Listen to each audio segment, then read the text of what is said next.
He is also the founder and chairperson of Magnan Solutions, that is Magnan TBWA and Magnan EGT, and both the Magnan companies are part of Fortune 500 Omnicom group.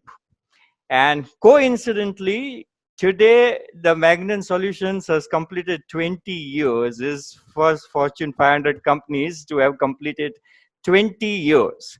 And today he has given us time, so we are more grateful to him. Uh, in April 2020, Magnan was ranked as India's fastest growing digital agency by Agency Reporter magazine. And if I go with the personal details of him, by the way, he is born in September.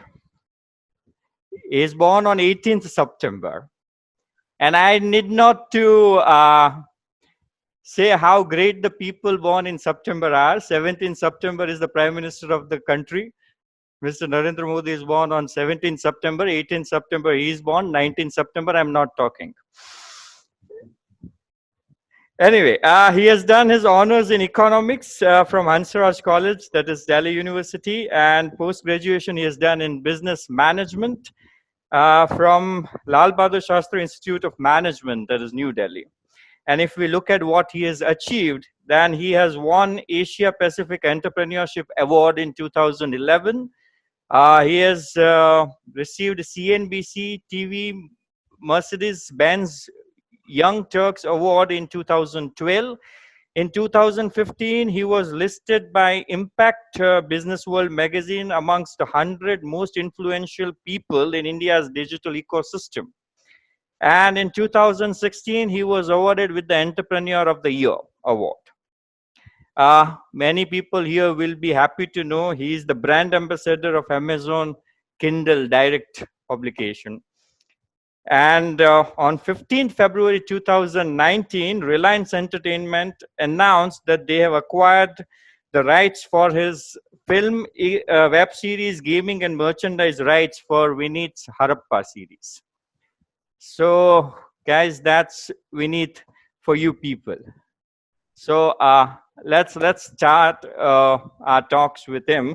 Vineet, first of all, again, I would like to say thank you to you because it's a big thing for us to be talking to an author who is a best-selling author and also the owner of Fortune 500 company.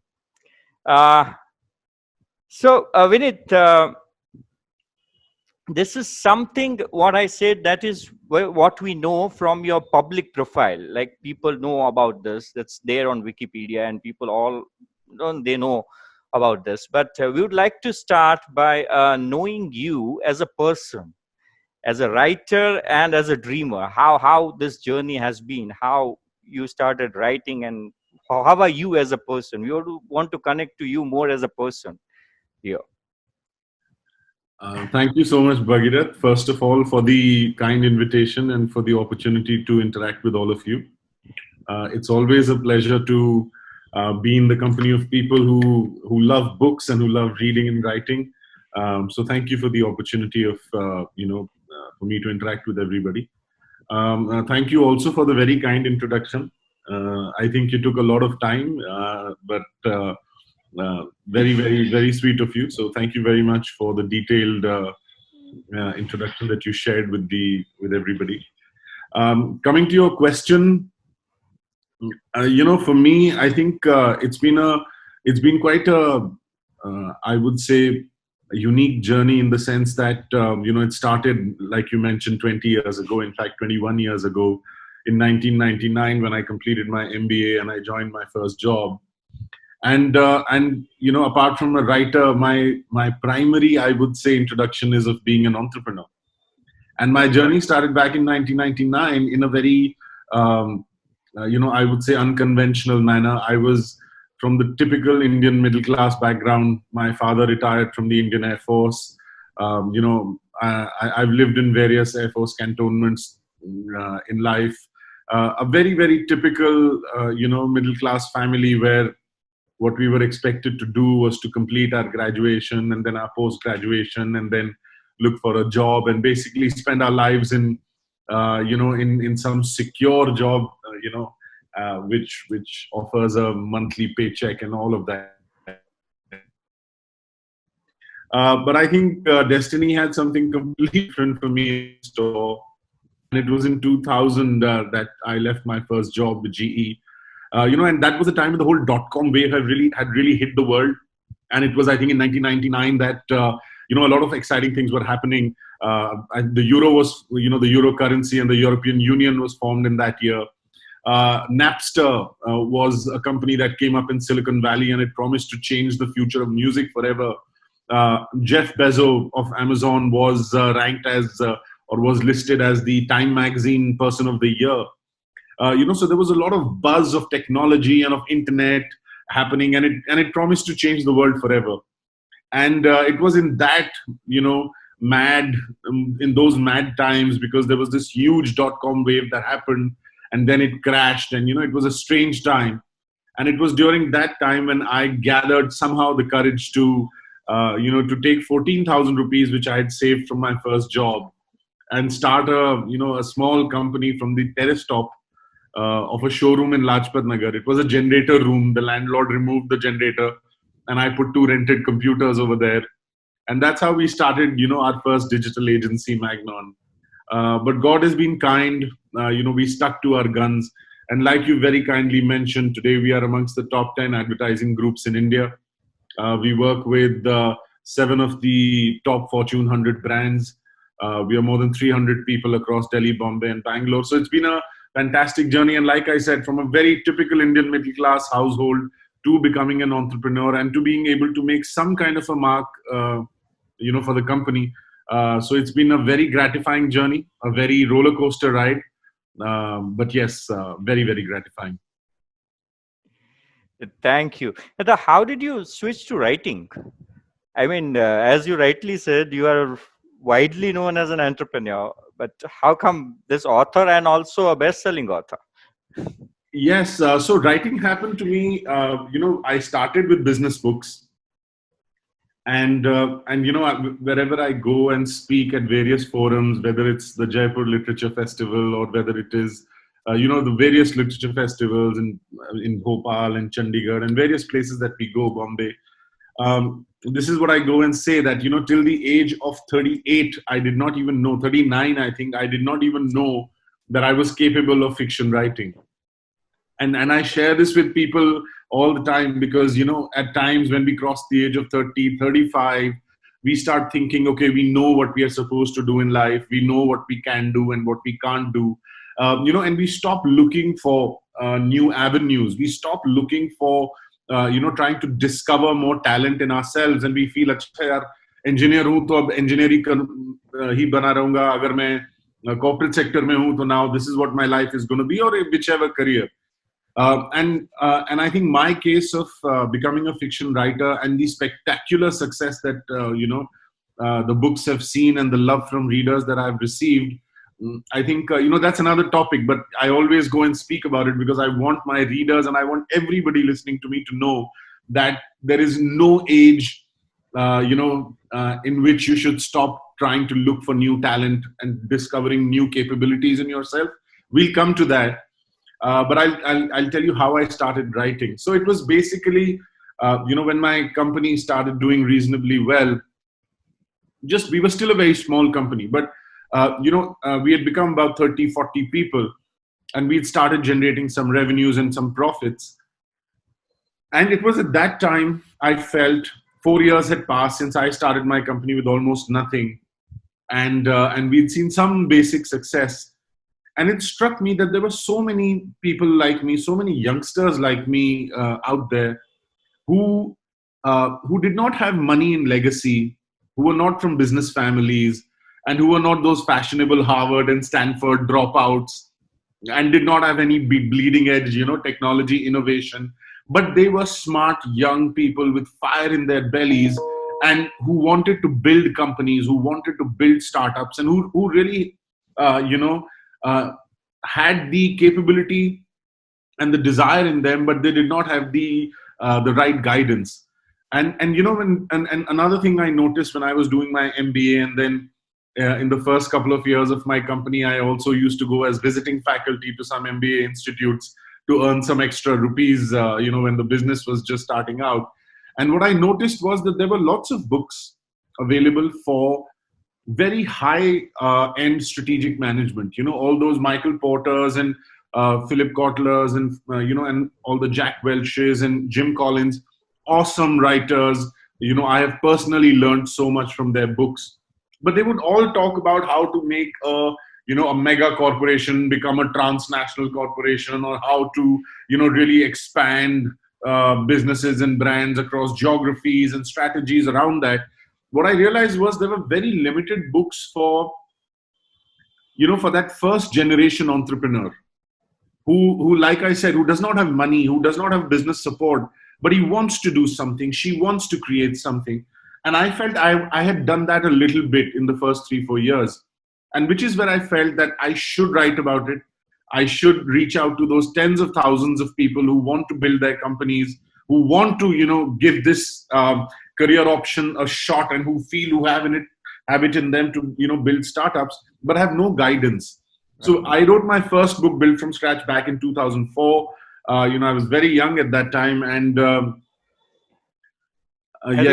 yes, this one. yes. Uh, and it was, you know, it did really well. We are in fact now going to come out with the 15th anniversary, you know, special edition of this book this year, which is all updated and, you know, as per the new environment of startups in India. But basically, this book was a very down to earth, you know, step-by-step guide for aspiring entrepreneurs, how to get, you know, your basic seed capital from, how to hire your first couple of people, how to do your first sale, how to find your first client, you know, those kind of basic things, very grounded, very basic, very street smart. So it was almost a sense of duty where I felt that, you know, God has been kind to me and I've been able to build at least a small company, and I should share it, you know, with people. And the next book that I wrote, which I wrote in 2011, The Street to the Highway, is almost a sequel to Build from Scratch. Yeah. Because, you know, once again, it was, you know, my journey of, yes. So it was my, you know, journey of building the company, where I realized that by 2010, you know, our company had become reasonably large. We were about 150 people. We were ranked amongst the, you know, top digital agencies in India. And which is where I also felt, you know, and a lot of readers wrote to me, readers of Build from Scratch. A lot of them wrote to me saying, okay, you've got books for big businesses and you have written a book on how to start a business. What about those lakhs of businesses which are small businesses, small companies who are able to run some kind of a show but are stagnating for years? You know, that travel agent in your local society block who's been there for years, or, you know, that mom and pop shop that you've been going to, or, you know, that financial advisor, people who've got small businesses and are stuck in the trap of stagnation, who are unable to break free and unable to build, you know, take their companies to the next level. And I had just done that, you know, from when I wrote Build from Scratch, from building a really small company to having built a company which was of a reasonable size, and as the name suggests, the street to the highway. So once again, I wrote about, you know, those tricks and tactics and steps which are needed to break out of stagnation, and how to transform a small business into a large company. So that was my second book. So like I said, I started with business books, and it was basically a sense of duty and what life, the opportunities, and, you know, the kind success that life offered to me, that I felt I must share with lakhs of readers, hopefully. So how did Harappa came into your mind, and suddenly from business books to the mythological fiction? I mean, Yes. great switch. Yes, you know, so like I said, I feel very blessed that, you know, the business life and the business books, they give me a very different expression to my personality. But it was only when I started writing Harappa that I realized that this was something I was meant to do. This was something where, and I'll tell you the genesis of why I wrote Harappa. So, the kind of family I hail from, it's a very typical, like I said, middle class Hindu Brahmin family. And, from our childhood, we were not taught jingle bells and we were not taught twinkle, twinkle. The first story that my grandfather narrated to me was the story around the duty of a son, the story of, various smaller legends and myths from the Ramayana, from Mahabharata. That was what we really, even as a child, I was raised on. And so there was a lot of deep sense of respect for our epics, for our scriptures, for the heritage and for the culture, the rich Indian culture that we take pride in. And then I was very happy to see some work happening of fiction writing by some other authors, around Indian mythology, some Indian history. And I was delighted to see that, because I felt that, it's fabulous how somebody has found the channel to write modern fiction, but with a backdrop of Indian mythology. So I feel in that sense, a few writers who started out, and Amish Tripathi is one of them. Ashwin, a very dear friend of mine, he's one of them. And they wrote some books, which when I read them, I found, that it's fantastic to have a new, I would say, a whole new method of writing and, bringing out our epics and our mythology. But, and I say this with deepest respect for those writers, and but when I read those books, I felt that, and a lot of other books around, I felt two things. The first one was, I felt that everybody was basically interpreting and reinterpreting the same characters. So whether it was Shiva, or whether it was Vishnu, or whether it was Ram or Krishna or Draupadi or Ashok or Chanakya, I just felt that, I've myself witnessed 5 different books on Draupadi, over the last few years. And while it is good, while it is very nice and enriching to read those books, after a while I felt that there is absence of real fiction in Indian mythology and Indian history. And by that, what I meant was that I felt there is a need to write books with the, a backdrop of Indian mythology, with the backdrop of Indian history, with the mysteries of Indian history, with the unsolved elements which are still hidden, and we are so rich in that. But with real fiction, creation of new characters and new stories. So when you see all the work that was being done before Harappa was all basically interpretation and reinterpretation of existing scripture, stories, and characters. With Harappa, what I tried to bring to my readers was, yes, there is a rich Indian mythological backdrop.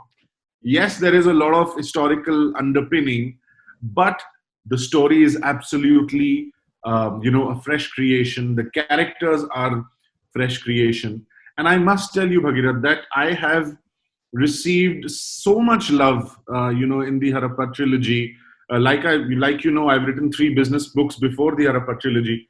But the love my readers have showered on me, with Harappa Trilogy, I think it has been the most gratifying time of my life. And it was a revelation to me of how much Indian readers love, our history and mythology, but how much they are also waiting for, like I said, real creativity in terms of story, character, plot, backdrop, so much more. So like I said, that was the first reason. When I read all those authors, I felt that, okay, this is a great way of writing, but we need new stories and new characters. And the second reason is, and please pardon me for saying this, and but I'm saying this with deepest humility, and my opinion doesn't really matter. But when I read them, I felt I can write better. I felt that maybe a new writer is needed in the landscape. Of course, there's half humor in that. But yes, these were the two things that encouraged me. When I saw those books, and then I saw, the vacant space for real creativity, which is where I felt, and to be honest, Harappa Trilogy almost came to me in a strange inner manner. I started writing the story. I had no idea it's going to turn into 3 books. I had no idea, of the various connections that are going to get formed in the trilogy. And like the Times of India has very fondly written, that the Harappa Trilogy transcends a genre categorization. Is it mythology? Yes. Is it historical thriller? Yes. Does it have modern day crime? Yes. Does it have, a sprinkle of romance? Yes. Does it have mystery? Does it have occult? It has everything? So it's like a, fantasy. So it almost came to me in a strange inner manner. And like I say at various forums, that now that I'm writing fiction, and I'm an artist in terms of writing, it's only now that I've understood that when you see dancers and performers, when they're climbing onto a stage, they always touch the stage and to their forehead to thank, I think, some divine intervention to help them bring out their best. And I truly sense that when I was writing the Harappa Trilogy, I truly felt blessed by Ma Saraswati. And like Ernest Hemingway had once said, that sometimes I write better than I can. So there were many times when I was writing Harappa and I felt I wrote a few pages, and when I read them back, I felt that यार ये मैं तो लिख ही नहीं सकता था. ये किसी ने लिखवाया है मुझसे. There is some divine blessing that is with me. So that's how Harappa really happened there. I can totally connect with that. By the way, thank you. Vineet, before I give it to the other people who really want to ask you question, your real friends, I'll ask one of the most commonly asked question to you, which I'm sure you must be tired answering. That is, when is the next book of Harappa coming? Because we really want to know what happened with Vidyut and what happened with the next Kalki Avatar. So we really want to know when that next book is coming. Yes, so Bhagirath, you're absolutely right. This is the most frequently asked question. Whether it's on Goodreads, whether it's on social media, whether it's the messages and emails I get from my readers. So it's Dhoomketu. Part 4 is called Dhoomketu: Oceans on Fire, and once again, it is a book which I feel will write itself through me. It's not a book which, which I had planned, or I felt that I'm going to write a 4th part. But when I was completing Kashi, I must tell you that my readers have really connected with the characters. Vidyut's fortunes. I get people with who are crying when Vidyut is not doing well, and people write to me. They are angry when Vidyut gets attracted to another girl, and and despite Damini's presence in his life. So people have really been in part 2. Once Pralay ended, I got so many emails that please don't kill Dwarka Shastri, please don't kill Vidyut in part 3, and all of that. The point is that readers have really embraced the characters. They've become a part of the story. And the same has happened with me. I must tell you that when I completed Kashi, when I wrote the last line, I shut my laptop and I went to my wife, who was sitting in another room watching TV. And I had tears in my eyes, and I told her that, it's completed. And what am I going to do now? Because, over a period of 3-4 years of writing the Harappa Trilogy, Vidyut became my friend. I felt I was always with Vidyut. I was really going through everything that was happening. I was present at the Devrakshas Mutt, to witness the story unfolding. And it was at the end of Kashi, I realized how painful it was for me to part with my own characters. And I felt that my readers are going to feel the same pain.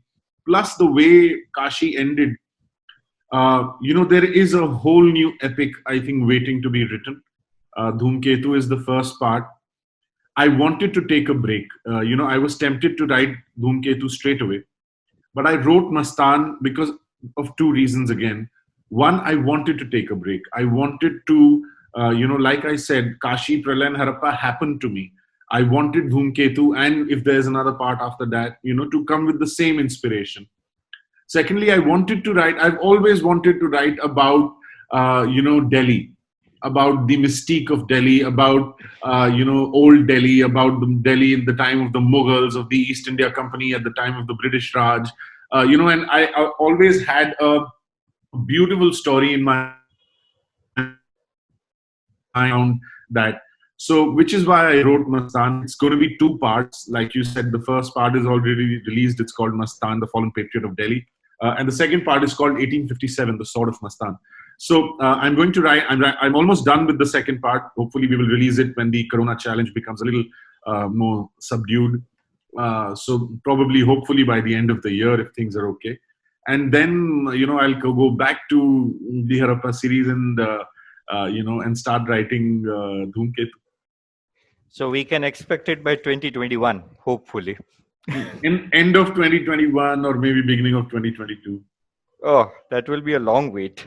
But you have to read Mastaan also, no? So please read Mastaan and its part, the second part, and I'm sure in the wait is going to be easier. The people which I have here with me, who are your fans, with new book you are giving us, by the time we are waiting for this Harappa's next part, that book serves our purpose for only 2 or 3 days, because hardly we can wait to finish that book. So that's like 2 or 3 days, and then we have to wait for 1.5 years. It's not my fault that readers can read faster than I can write. So I can understand. Okay, let me start with your youngest fan here. His name is Samarth Nair. He's in grade 7. And he's like a big fan of yours. And he wants to ask you a question. Samarth, please go on. You can unmute yourself and ask. Okay, so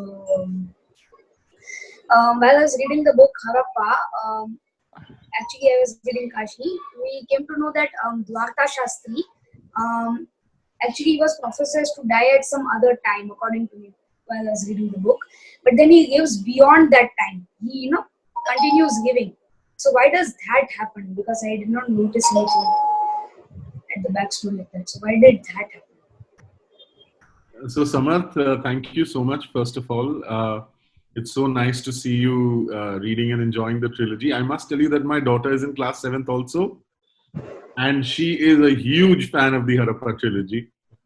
And so it's so good to see, young people of your age reading and enjoying the books. Your question is a very nice question. And it shows that you have read the book with a great amount of concentration and a great amount of involvement. So thank you again for that. It's so gratifying to hear a question like this one. And so what I have tried to do, Samarth, is that you will notice throughout the Harappa trilogy, you keep wondering, while the statement "I'm half human, half God" is used by Vivaswan Pujari, it is used by Vidyut, you keep wondering, are these people really divine?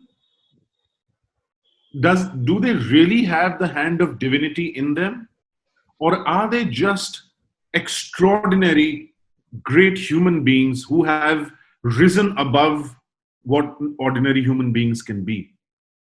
And I have purposefully kept it, on the borderline, where sometimes you feel Vidyut really has, God in him. He really has a supernormal power in him, at some places. But at some places you will feel that he is so vulnerable. He's just human. The same is with Dwarka Shastri. There are times when he can just feel Vidyut's touch and sense that somebody evil has already met him and those things have happened. But then there are times when he's also weeping like a human being. So what I've tried to do, the whole message in the Harappa trilogy is a mystical message, to the extent that if you see the Matsya, the character in Pralay, you will see that Matsya does not really do any miracles openly. It is people who are feeling miracles in his presence, but there's no miracle that he does. They only hear of him standing in a battle and raising his arms and things happening, or Manu or Tara or whoever meets him, they feel a glow of divinity, but there is no open declaration that he is God. So what to answer your question, what I've tried to write, through the whole trilogy is that yes, the Shastri bloodline is connected to a certain cosmic prophecy. Yes, there is somebody watching them from the netherworld as well as from the world of the gods. Yes, there is some element of divinity, and which is why the intensity of Vidyut's love for Dwarka Shastri, for his grandfather, great-grandfather, if you notice what Dwarka Shastri says, that Meri Kundali mein is umr mein Markesh likha hai. And Markesh is, as I've described, the hour of passing away, the hour of death. And he says, but Vidyut, your presence has transformed my destiny. It has taken away. There is something in you which has taken away the Markesh Yog from my Kundali, and it has changed. And if you notice, I've used the term Kal Chakra. It has changed the speed of Kal Chakra. So it is left to the reader to interpret how that has happened. Is Vidyut, kya Vidyut mein sach mein Ishwar ka ansh hai, that he can come and touch a human being's life and transform it? Or is it the actions of Vidyut that are changing the situation around him, which is making an eventual impact on destiny, on fate of people around him? So it is really left to the reader. You can interpret it as, okay, Vidyut has divinity in him, he has transformed something. Or you can say, no, it's all actually coincidence because they are taking actions, they are taking control of their destiny, and which is why these things are happening. So I hope this somewhat answers your question. Right. Thank you, Samarth. Before we go to the next question, when you talked about Vidyut, there is someone here, and I am mad behind that person to get married. And she is not getting married since a long time. And till Harappa Triology came out, I was not aware what type of boy she wants. And now she has this question, I want a boy like Vidyut. So please tell us what inspired, or which person inspired you to write about Vidyut. And if that person is still bachelor, we would surely want to know more details about that person. First of all, I should tell her, is she here right now? Yes, Snehal Solanki. Yes, Snehal ma'am. She is an educator, and she is head of the RT unit in the Galaxy Education System. Okay. Snehal ma'am, please. Yes, sir. So basically, like already my question, Bhagirath sir has already asked you that I'm like big fan of Vidyut.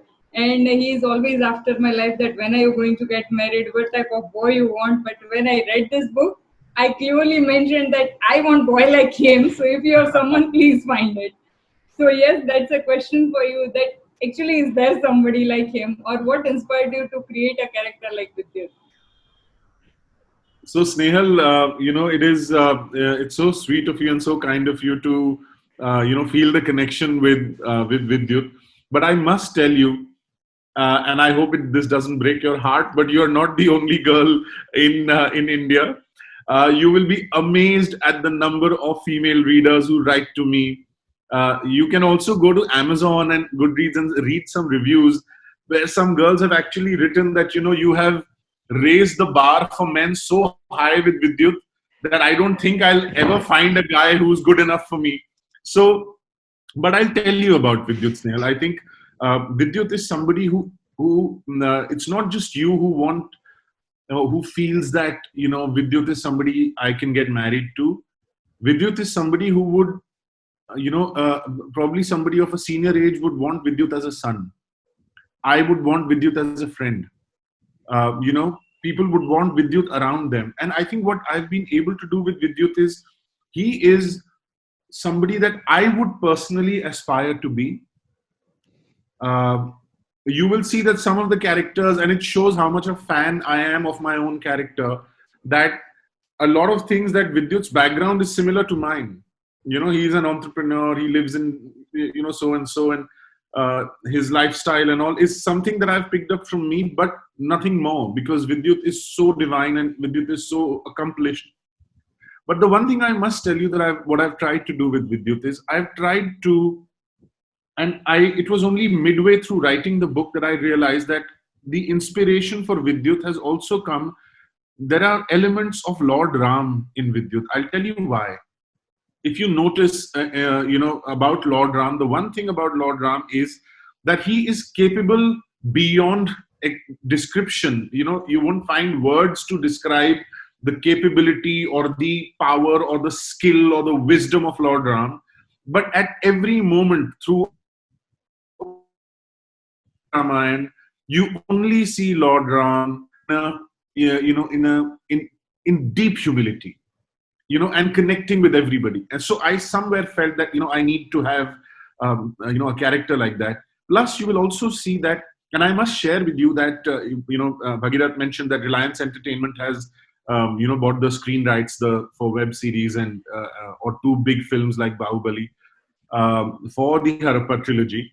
And as soon as the whole lockdown and on gets over, you know, hopefully the production should begin. They asked me, who do you think should play Vidyut in the current characters, you know, in the current heroes? And अब ये हिंदी अखबारों को तो आप जानते हैं, उन्होंने already articles निकाल दिए हैं कि ऋतिक रोशन विद्युत play करने वाला है और ये वो. But I must tell you, I had a hard time to give them my opinion on who should play Vidyut, because the honesty of Vidyut, you know, the calmness of his face, the generosity, the honesty, the sincerity, the strength, the humility that Vidyut should express, I'm unable to find it in any movie star around me. You know, so of course I did give them a couple of suggestions, which in my opinion were compromise suggestions, so which is why I'm not taking the names. But you're absolutely right. I think that is what Vidyut has done to a lot of people. And I'm very happy that Vidyut is going to be a key character in the Dhoomketu series as well. Of course, in a very different world, a very different environment. But yes, so that's all I can say for Vidyut. Thank you so much, sir. Right. But yes, and one more thing I would like to say that as you mentioned that not only Vidyut's character, but actually all the characters are like so real, and they are like so, when you read, you come so close to them that even when I was about to finish that book, even I was thinking, oh my God, that now only these many pages are left, so I won't get anything to read after that. What will happen next? So yes, thank you so much for that. You know, Snehal, it is, you've hit the nail on the head to such an extent that people are feeling the emotions. So since you are an avid reader, you would remember that in Pralay, Vidyut, you know, at the end of Harappa and Pralay, Vidyut starts getting attracted to Naina. Yes. So in Harappa, you know, I got a lot of female writers writing that Vidyut is so good and, you know, like gushing over Vidyut. You will be amazed at how much negative email I got in Pralay when Vidyut, because Vidyut ends up kissing Naina. And those same girls wrote to me, those same ladies wrote to me, why did you make Vidyut do this? Vidyut was somebody we were, you know, so relying on, and Vidyut was, how could he do that? They took it personally. You know, they felt betrayed personally. And that's what, you know, and I had to write to them that, look, please allow me to finish. I just wanted to show that Vidyut is human also. He is capable of making mistakes also. Please let me finish and you will find peace. And thankfully they did. But, you know, that just showed that they were taking Vidyut's and all the characters so personally. Like I said, they were a part of the story. Right. Thank you, Snehal ma'am. Next we have is Miss Tavlin Chandok. She's a graphologist and a Lego instructor. And she's also writing, and she's one of those two people whom I mentioned in the mail who has recently published their work. So she is one of them, and she has a question for you. Sure. Thank you, Bhagirath. Yeah, so I have a question related to writing. That is, how do you overcome your writer's block, or how do you suggest the writers that how can they overcome the writer's block? Because currently I'm facing one. So, See, I think this is a very. I didn't get your name. Sorry. Tavleen. Tavleen. So, Yeah. Tavleen, I think what you are facing is something that all writers face, sometime or the other. And the only thing, and it's, I've also gone through a journey of, learning how to fight this. There's only one thing that I can tell you, that 10 words are better than no words. Okay, so what happens with me is that when I face a writer's block, which I do, and not because I run out of creative juices, because of my other work, so I run two companies, and there are times when, the work is so much that I'm not able to even write a word for 1 month. And then when I come back to the book, I have to read my whole book again, manuscript, to get the flow of how I was writing and where I had reached. And then, again, work calls. So there are these times of, writer's block. And sometimes मुझे ऐसी उम्मीद होती है कि मैं book को छोड़ा हुआ है at 30,000 words, और मैं 1 महीने के बाद जब उसको खोलूंगा तो वो 40,000 words होगी. But ऐसा होता नहीं है. So I have to tell myself that, the book will not write it on its own, and you have to write it. But just keep in mind, Tavleen, that 10 words are better than 0 words. Don't be under the pressure that every time you have to sit down to write, you have to churn out 500 words. You have to churn out 800 words. Don't be in that pressure. Make a discipline that if you're writing, and suppose you've decided that you will write 5 times a week, or 3 times a week, or 7 days a week, or 2 days a week, whatever your writing discipline is, make sure you sit down to write. And don't be under the pressure of writing 500 words, 400, 1000 words. Don't be in that pressure. Tell yourself, I'm sitting down to write 25 words. Right? And genuinely, if you just write 25 words and you feel, yaar, aaj aur nahi ho raha, leave it. But come back again with your disciplined schedule to write the next 25 words. And you will be amazed that there will be days where you'll come with the attitude of writing 25 words and you will just pour out 1,000 words and you'll be like, wow. So that's one. The second is fight the tendency to be satisfied with your writing in the first go. In the sense that a lot of writers feel, यार जब तक मैं बहुत अच्छा नहीं लिख रहा हूँ, अपने satisfaction तक नहीं लिख रहा हूँ या लिख रही हूँ, मैं नहीं लिखूंगी. Don't make that mistake. You will always have the opportunity to come back and self-edit. So I keep 10 sittings or 6 or 7 sittings after I finish my manuscript for self-editing, and that's only to improve what I've written. So as long as my story is in place, my flow is in place, my characters are in place, अगर ऐसे कुछ 8-10 pages होते हैं जो कि हर writer के साथ होंगे, which you feel, यार, they were suboptimal, it's not coming out like my writing, it should be better, you'll always have the time to come back and improve them. Right? So keep these two things in mind. One, have the attitude that I will sit down to write 20 words and that's good enough for me. And you'll be amazed how much this will help you. Always remember what I said. 10 words or 20 words are better than 0 words. And the second thing is, don't try and write your A++ version in the first go.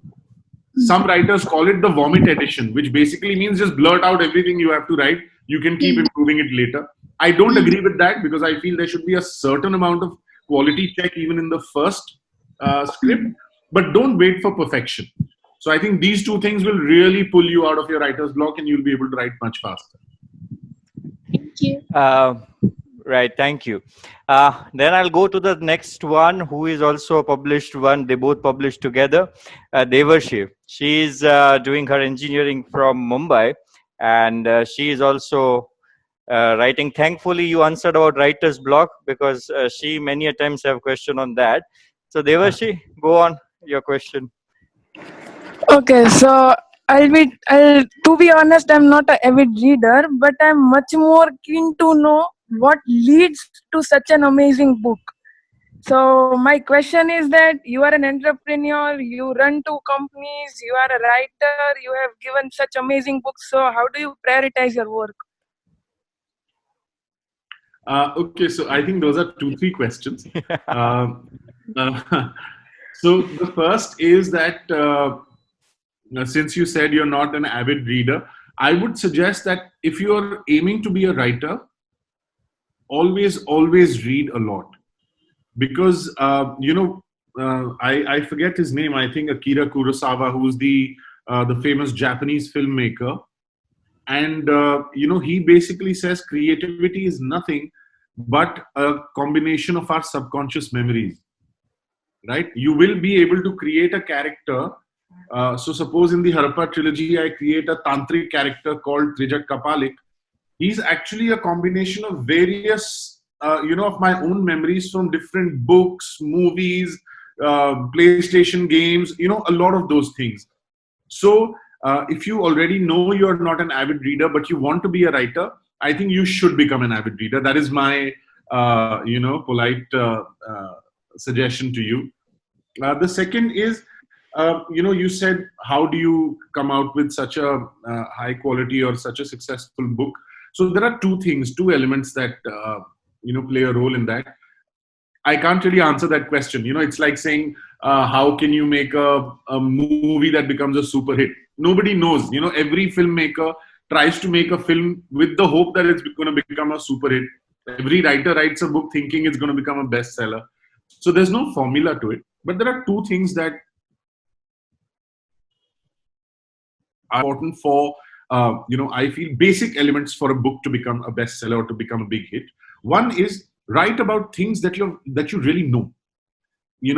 Suppose you are very good at, you have a great hobby of reading extraterrestrial life, UFO sightings, and all of that. Suppose you've been reading that for years. You will be an awesome science fiction writer, because you are writing in the field that you enjoy.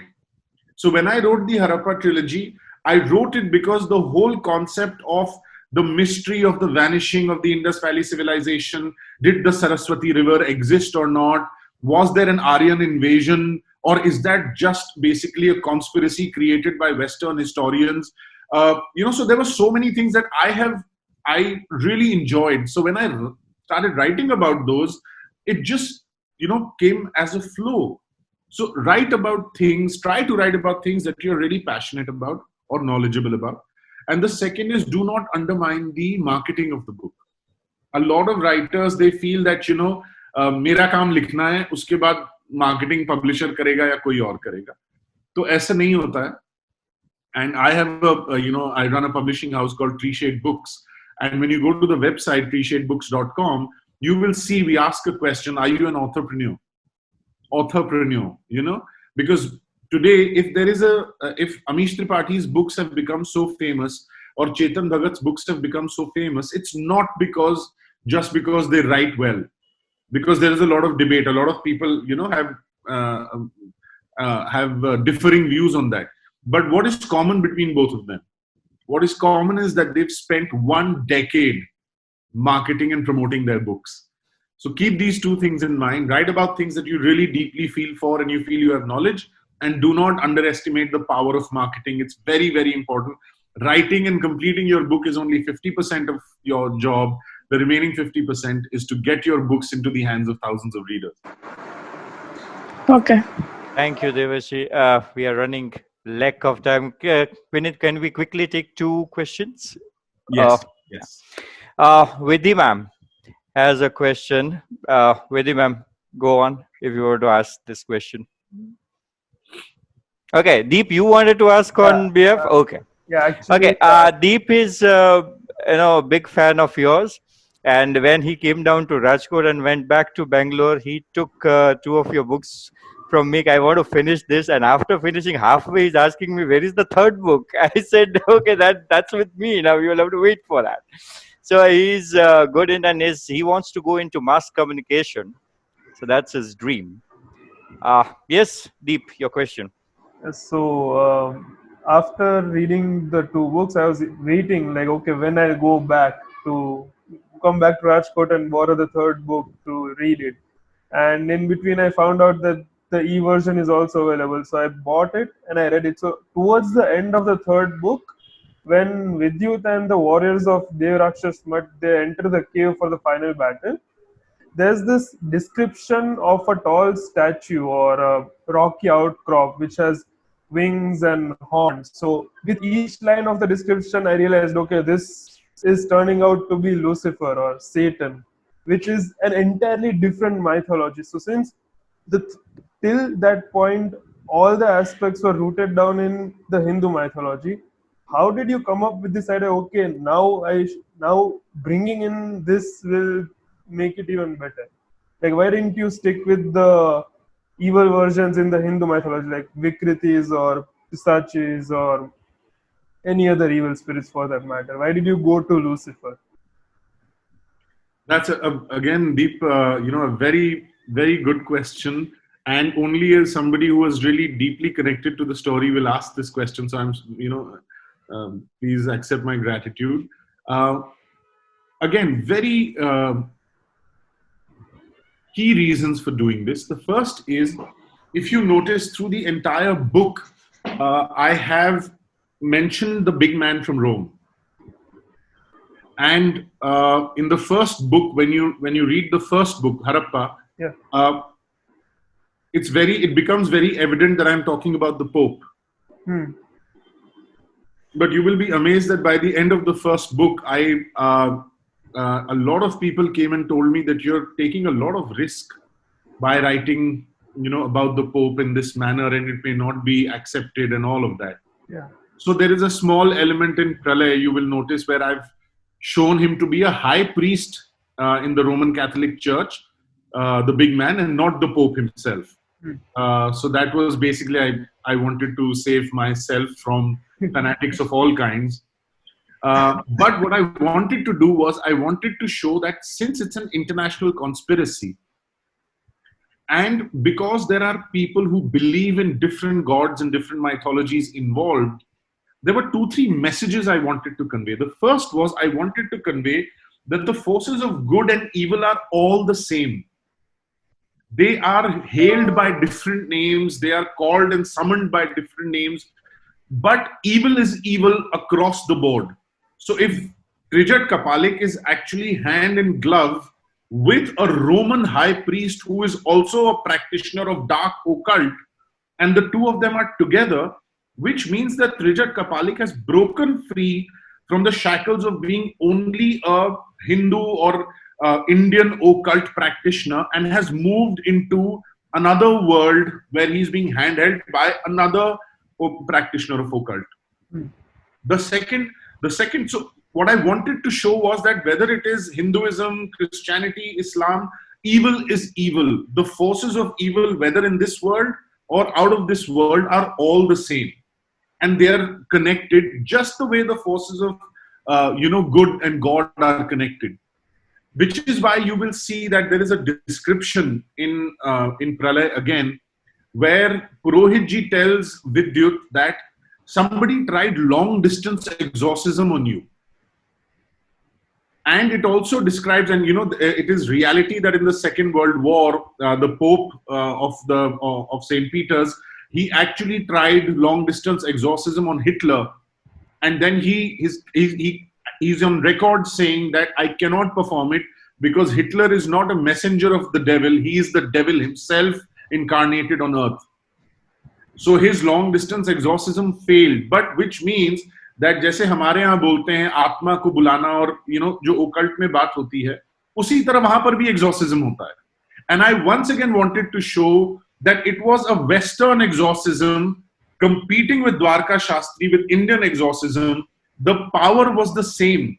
The use of evil spirits or the use of basically evil ethereal forces, they are the same. So which is why you will notice that in the, he summons the spirits of Cristovao, which has been connected with the Goanese Inquisition, where Markandeya Shastri kills those 2 Portuguese executioners, and it's their spirits that are being called.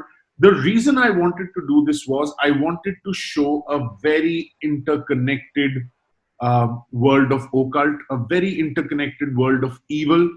And in the end, you will see that Professor Tripathi he finally, when he, he is exhuming a grave at the end of Kashi, and then he looks up at the sky and he's become a demented being and he summons Lucifer.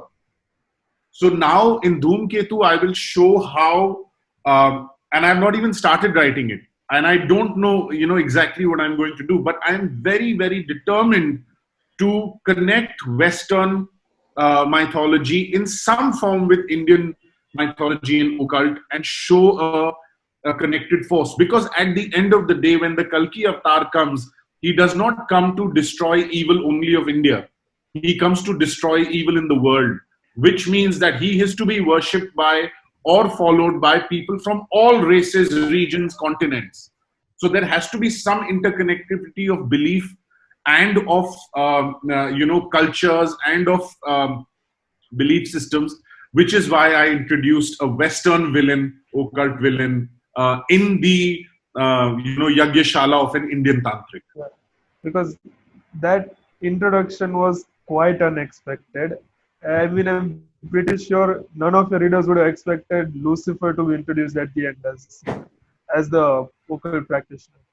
And another thing that I wanted to ask is, the main character, Vidyut, is half human, half god, correct? So how did you decide that, okay, his half human part or him being half human, these are the flaws that I should project to the readers so that it can be seen that he is still a human despite being from a lineage of gods?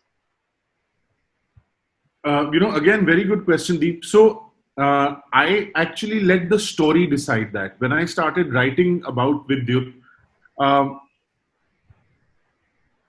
somehow I just, and again, Vidyut is divine. I'm just a human. I'm just a writer.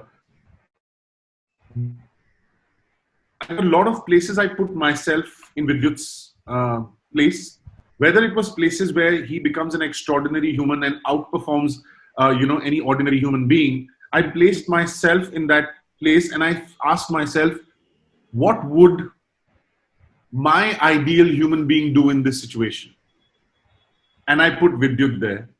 Similarly, in the areas of vulnerability, I put myself there and I said that if I were to slip? Would I fail in this situation? And if I felt, yes, I as a human had that vulnerability, I carried that vulnerability into Vidyut. So it was basically my own ideals of a man, along with my own understanding of a man's vulnerabilities, that I think I, tried to bring together in Vidyut. Thank you, Deep. Manisha, ma'am, you had a question. Namaste, sir. Namaste. Before I ask my question, I would like to congratulate you on all the achievements and all the best for your future endeavors. Thank you so much. So kind of you. Sir, I read somewhere that for an author, it's very important that whatever he or she writes, the words which he or she uses, when a reader reads, the word should jump or dance in front of him. How true it is? So Manisha, it is very true, and I've heard of this before somewhere. I'm forgetting, but I've heard of this somewhere, and I've heard of it recently. I heard it somewhere recently, a year or two back, and I must tell you that I practice it myself. So to such an extent that my own daughter, she was writing some creative story for her school, and she came and she wrote good and evil, something and something, wrong or right. And I told her, I said, Bitya, this is beautifully written, but it's not dancing on my tongue very easily. You should write good or evil, so and so, right or wrong. I said, don't write wrong or right, because in the flow of my pronunciation or my reading it, right or wrong comes in a smoother fashion than wrong or right. It's a very minor tweak. Some writers may not agree with it, but you have asked a very pertinent question, and I completely agree with it. Which is why a lot of times when I write something, I read it out aloud to myself, And while reading, if I feel I'm stopping or, getting stuck somewhere, the natural flow of my language is not, I'm not able to read it out in the natural flow of my speaking. I feel there's something wrong in the writing.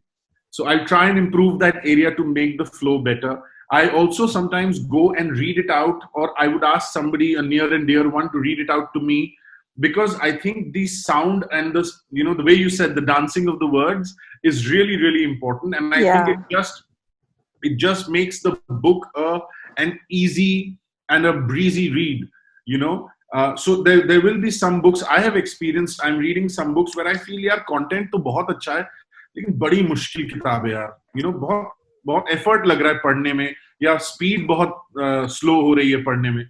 And then there are some books where you feel the vocabulary is equally rich, the usage of language is equally sophisticated, and yet you are reading it very smoothly. Flawlessly, yeah. So I think what you've said is, at least for me, very true. Thank you, Manisha ma'am. Vineet, last question from my side. There are many aspiring writers sitting here who are actually, they want to get their work published and all. And now, as you are the ambassador of Amazon Kindle direct publication, how do you guide them? How they should proceed for self-publication? Because they write so much, they really want to get that published, but they have no idea how to go ahead with that. Okay, so the first thing, my first suggestion will be, and since I'm here and since I'm, I have the privilege of interacting with you all, if any of you want to get published in the, conventional, traditional manner, please do connect with me. Like I said, you can take a look at treeshadebooks.com.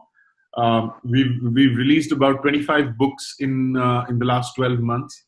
We've got another 20 books lined up, for the next 6 months. Some really good authors are writing with us. We've just had a couple of books which were bestsellers. So please reach out to me. I can't promise anything, but we will definitely, see your work, evaluate your work on priority. You can just mention in that you've been referred by Bhagirath. So we will look at it on priority. Why I'm saying this is that, your self-publishing should be your last option. There is merit in finding a traditional publisher, because you get a lot of support in terms of editing, in terms of the creative output of the book. But the biggest benefit that you get is nationwide distribution, both offline and online. And without distribution, if your book is not available in every store from Jammu and Kashmir to Kanyakumari, then you're not really reaching every potential reader. So you should, try to get published conventionally. Yes, if, you try and you're not able to find a publisher, then of course, KDP is always an option.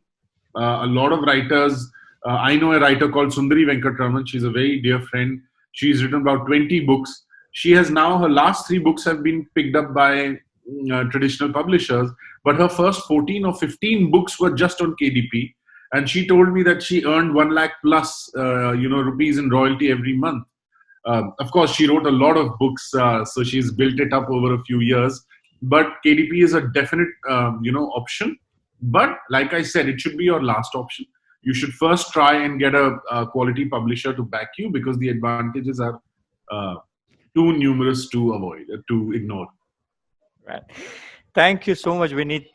We would like to end this because there are 2 or 3 comments for you for this session. One of our Hiral sir has written a small thing right now only on paper, and he has sent me a photo of that for you, that we were prerit by the Hotnology to meet Vineet to know the Ganit on writing. We were so happy to have met the creator of Vidyut, who is Vidyut, into bracket, and energy for all of us. How kind of him. Thank you so much. So sweet. And Vidhi Madam, Dadeep's mother, she has just written that thanks to Vineet, it's going to be very difficult or very demanding for a history teacher to teach the curriculum in the classroom. I always say that history is not taught in the correct manner. The way we are taught history, most of the students find it to be boring and all of that. but I feel there is nothing more interesting. I think a lot depends on the passion of the teacher, and a lot depends on how history is presented. But again, we'll keep that discussion for some other time. Sure. Thank you so much, Vineet. And we hope, and I'm really looking forward to one thing, and I always say this, that if Marvel can create such a universe, there has to be a universe of Indian mythology, and someone has to create that universe. And I'm really looking forward that once Reliance put forward Harappa out as in the form of web series and movies, I think that would lay the foundation for something like Indian Marvel that will be Thank an you. example for all. Thank you so much. We are also hoping the same, and we are putting in all possible effort in that direction. We have real belief, in both the Harappa trilogy as well as the two Mastaan books, and I'm sure Mastaan will also. You will hear about a film deal very soon. So we are very, very committed to it, and I'm sure we'll be able to share some good news soon. That's great. And many congratulations for completion of 20 years, the 2 decades. Thank you. Of your entrepreneurship and Fortune 500 company. Thank you so much, Vineet. You took out time out of your busy schedule for all of us. That's so great for you. Me. It's been an absolute privilege. Thank you, Vineet. Thank you so much. Thank you so much, everyone. Thank you.